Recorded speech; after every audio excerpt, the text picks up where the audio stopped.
দুনিয়াতে যত অদ্ভুত অদ্ভুত প্রশ্ন সব আপনি মুসা আলাইহিস সালামের মাথা থেকে পাবেন। বিভিন্ন বিষয়ে আল্লাহরে প্রশ্ন করতেন। সাইয়েদনা মুসা আলাইহিস সালাম আল্লাহরে বললেন, আল্লাহ আপনি আমার এমন একটা জিকির শিখাইয়া দেন যে জিকিরটার শব্দ আপনি আর আমি ছাড়া কেউ জানবে না।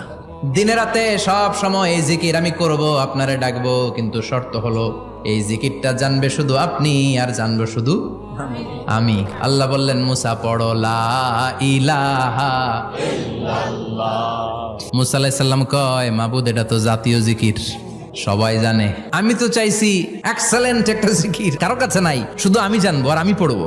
আল্লাহ বললেন, মুসা এই লা ইলাহাকে যদি এক পাল্লায় রেখে দাও, তাম বিশ্ব, 7 আকাশ 7 জমিনটারে তুলে যদি তুমি আরেক পাল্লায় রেখে দাও, লা রাজাহাত কাফাতু লা ইলাহা ইল্লাল্লাহ, মুহূর্তের মধ্যে লা ইলাহার পাল্লা ভারী হয়ে যাবে।